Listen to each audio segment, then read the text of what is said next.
Hi అండి, అందరికీ నమస్తే. నేను మీ సునీల్ మద్దాల.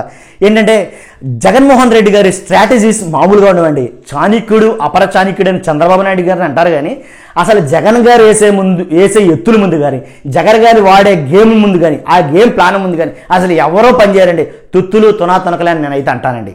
ఎందుకంటే కనుక జగన్మోహన్ రెడ్డి గారి ఆలోచన విధానం, ఆలోచన సరళి ఆ రకంగా ఉంటుంది. నేను ఆయన ఎత్తాలనో లేదా పొగడాలనో కాదు, కానీ వీడియో ఎండ వరకు చూసి మాట్లాడండి, ఎవరు మాట్లాడినా కానీ. ఇంకోటి అంటే కనుక జగన్ గారు ఎందుకు నేను అలా చెప్తున్నా అంటే కనుక, ఎవరైతే ముగ్గురు హేమీలు, ఎవరైతే ముగ్గురు లెజెండరీలు అనుకుంటారో, ముగ్గురు సెలబ్రిటీలు అనుకుంటారో, లేదా ముగ్గురు మెయిన్ లీడర్స్ అనుకుంటారో, పెద్ద పొలిటీషియన్స్ అనుకుంటారో, ఏమైనా అనుకోండి, అలాంటి ఒక ముగ్గురు ప్రత్యర్థులుగా ఒక ఆడవాళ్ళని వేశారండి, మహిళల్ని వేశాడు ఈయన. ఏంటి అసలు చాలా ఆశ్చర్యం అనిపించింది నాకు. ఎంత ఆలోచించినా బుర్రకెక్కల. ఏంటంటే కనుక పిఠాపురం నుంచి పవన్ కళ్యాణ్ గారికి వంగా గీతా గారిని, మంగళగిరిలో నారా లోకేష్ గారికి ఏంటి ఎవరు మురుగుడు లావణ్య గారిని, అలాగే బాలయ్య గారికి, ఎవరైతే ఈ సినిమా యాక్టర్ బాలయ్య గారు హిందూపురం నుంచి ఉన్నారో ఆయనకి ఏంటి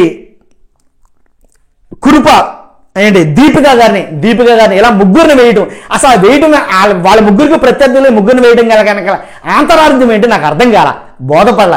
కాబట్టి ఈ వీడియో చేసి మీ ముందు పెట్టాలనే ఉద్దేశంతో నేను మీ ముందుకు వచ్చాను. ప్లీజ్ ఈ వీడియో చాలా ఇన్ఫర్మేషన్ ఉంటుంది, చాలా మందికి అవసరం అవుతుంది. కాబట్టి ఖచ్చితంగా లైక్ చేయండి, మీ వంతుగా మీ బాధ్యతగా షేర్ చేయండి, అలాగే సబ్స్క్రైబ్ చేయండి. మర్చిపోవద్దు 100% సబ్స్క్రైబ్ చేయడం, అలాగే లైక్ చేయడం, షేర్ చేయడం. వీడియోలోకి వెళ్ళిపోదాం. ఏంటంటే కనుక జనసేన పార్టీ అధినేత ఎవరైతే ఉన్నారో పవన్ కళ్యాణ్ గారు, ఆయన పిఠాపురం పోటీ చేయడం కన్ఫర్మ్ అయిపోయింది. పిఠాపురం నుంచే పోటీ చేస్తున్నారు. కానీ పిఠాపురం పోటీ చేయనాడు ఒక బలమైన ప్రత్యర్థిని వేయడం, అది గెలుపుకు అది ఎలాంటి ఎన్నికల బరిలో సహజం. కానీ ఇక్కడ అలా జరగటం, ముగ్గురు అభ్యర్థిని చెప్పాను నేను, పవన్ కళ్యాణ్ గారిని, నారా లోకేష్ గారిని, బాలయ్య బాబుని, ముగ్గురిని మహిళల్ని వేశారు. ఇది మీకేమైనా అర్థమైతే కనుక కామెంట్ రూపంలో తెలియజేయండి. అదేంటది ఎలా అంటే పిఠాపురం పవన్ కళ్యాణ్ గారు పోటీ చేస్తున్నారు, అంతే ధీటైన అభ్యర్థి, నెంబర్ 1 క్యాండిడేట్ నెయ్యాలి కదా అని అంటే కనుక పిఠాపురం పవన్ కళ్యాణ్ గారు గెలవడం 100% తథ్యం.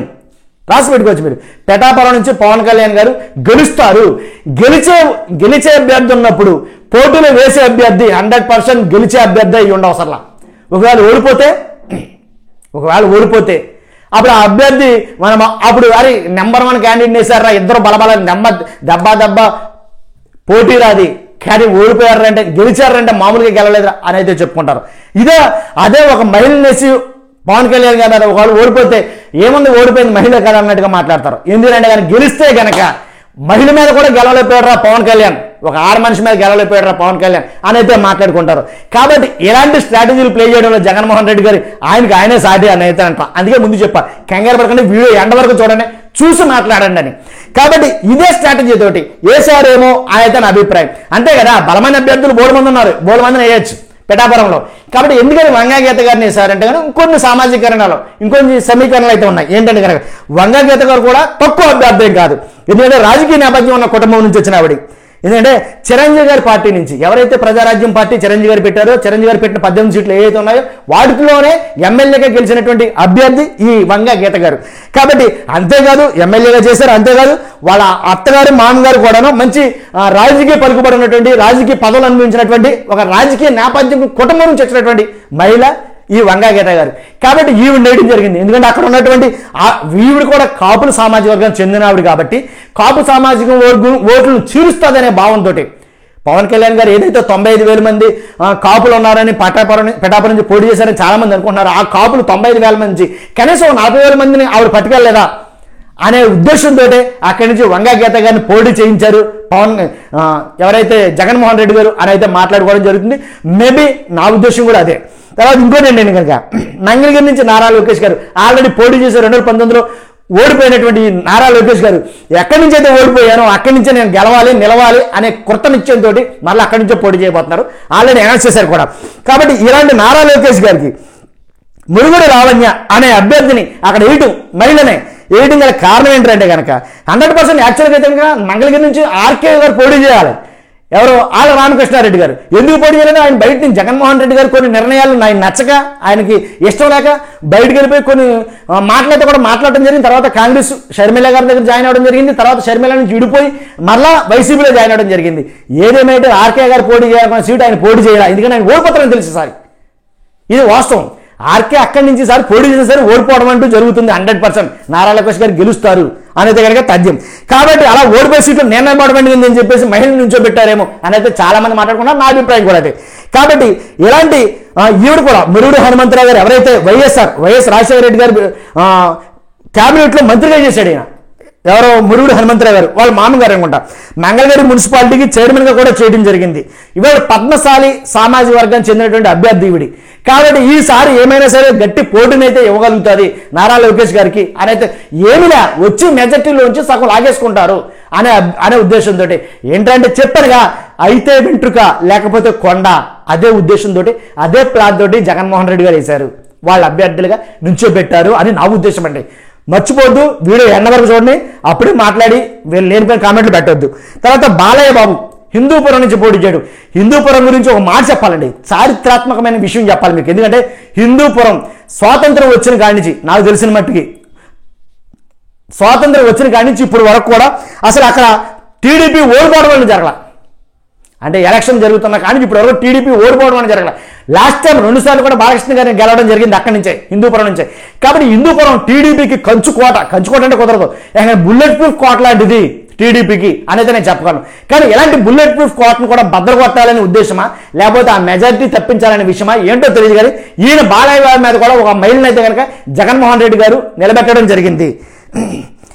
ఎవరంటే కనుక దీపిక గారు. కాబట్టి ఈవిడ అక్కడ నిలబడి ఆయన మెజారిటీని తగ్గిస్తాదనో లేకపోతే గెలుస్తుందనో ఏంటో తెలియదు. కానీ చెప్పారు ఆయన గేమ్ ప్లాన్ మామూలు ఉండదని. కాబట్టి నాకు తెలిసి బాలయ్య గారు ఈసారి గెలవడంతో హ్యాట్రిక్ అయితే సాధిస్తాడు ఆయన 3వసారి అనేది నా అభిప్రాయం. కాబట్టి ఇలాంటి ముగ్గురు రాజకీయ నాయకుల మీద, ఎలాంటి సెలబ్రిటీలు అనుకోండి, లెజెండరీలు అనుకోండి, లేకపోతే వాటెవర్ ఏదైనా కానీ ముగ్గురు ధీటైన ప్రత్యర్థుల మీద ఇలాంటి ముగ్గురు మహిళలు వేయటం గల ఆలోచన ఏంటనేది నేను మీకు చెప్పా.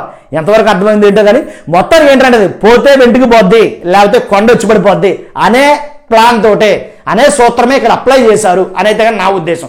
లేకపోతే ఇంకా హేమీలు వేయొచ్చు, తీసుకొచ్చి పెద్ద వాళ్ళు ఉన్నారు వైసీపీలో, అలాంటి వాళ్ళని తీసుకొచ్చి వేయొచ్చు ఎక్కడ హిందూపురం నుంచి కానీ, మంగళగిరి నుంచి కానీ, పిఠాపురం నుంచి కానీ ఎవరిని వేయకుండా మహిళల్లో వేయడం వల్ల కారణం ఏంటంటే కనుక మహిళ మీద ఓడిపోయాడు పవన్ కళ్యాణ్ గారు, మహిళ మీద ఓడిపోయాడు నారా లోకేష్ గారు, మహిళ మీద ఓడిపోయాడు బాలయ్య బాబు అని అయితే చెప్పడానికి బాగుంటుంది. జరగదు కానీ ఒక జరిగితే మేబీ చెప్పడం ఏమో రాజకీయంలో గుర్రాలు ఎగరవచ్చు, ఎప్పుడైతే ఎవరికి తెలిసావు. కాబట్టి అలా జరిగితే కనుక మహిళ మీద ఓడిపోయారు అనేది మామూలుగా క్రియేట్ అవుతుంది, అది బీభత్సమైనగా వైరల్ ఉంటుంది. కాబట్టి అందువల్ల ఆ ప్లాన్ తోటే ఇక్కడ ముగ్గురు మహిళలను వేయడం జరిగింది అని అయితే నా అభిప్రాయం. మీ అభిప్రాయం ఏంటంటే, మీ విలువైన అభిప్రాయం ఏంటంటే నేను తెలుసుకోవాలన్నా సదా మీ అభిప్రాయం నేను గౌరవిస్తాను, గుర్తుంది లేదు. కాబట్టి 100% మీ అభిప్రాయాన్ని మీ కామెంట్ రూపంలో తెలియజేయండి. ఎందుకంటే కనుక ఇక్కడ ముగ్గురు ఉన్నారు, ఈ ముగ్గురు ధీటైన అభ్యర్థులు లేకుండా ముగ్గురు మహిళలు వేయడం గల కారణం ఏంటో నాకైతే కనుక బోధపడాల. నా అభిప్రాయం ఏంటి మీకు చెప్పి ఆల్రెడీ ఏంటి అయితే ఎంట్రుక లేకపోతే కొండ, అదే స్ట్రాటజీ అప్లై చేస్తారు ఇక్కడైనా. కాబట్టి గెలిస్తే గెలుస్తారు, లేకపోతే ఓడిపోతారు. కాబట్టి వీళ్ళ మీద హోప్స్ అయితే కనుక పెట్టుకోరు జగన్మోహన్ రెడ్డి గారు. ఈ 3 సీట్ల మీద అసలు హోప్స్ పెట్టుకోరు. ఎందుకంటే ఈ 3 సీట్ల మీద టైం వేస్ట్ చేయరు. ఎందుకంటే పోటీలు నిలబెట్టామా లేదా అంతేగా, 19 ఉన్నారా లేదా అంతేగా. కాబట్టి అలాంటి ప్లాన్ తోటి నిలబెట్టాడు వెళ్ళని. కాబట్టి ఓడిపోతారు, గెలిస్తే మాత్రం భారీ ఇక అక్కడే జరుగుతుంది మొత్తం. మా పటాసులు కానీ ఇంకా అక్కడే భయంకరంగా జరుగుతుంది అనమాట. ఏంటంటే మెయిన్ ఆడ మనిషి మీద గెలవడం ఇలాంటి పబ్లిసిటీ కోసం అని చెప్పి వీళ్ళు లేసారని అయితే నేనైతే అంటున్నాను. మీ అభిప్రాయం ఏంటో తెలియజేయండి. 100% మీ అభిప్రాయం కోసం నేను వెయిట్ చేస్తాను. చూస్తున్న మీరు అందరూ కూడా లైక్ చేయండి. ఇదే డీటెయిల్ అని ఇలాంటి వీడియో చాలా మందికి తెలియాలి, ఈ ఇన్ఫర్మేషన్ చాలా మంది పాస్ అవ్వాలి. Thank you very much.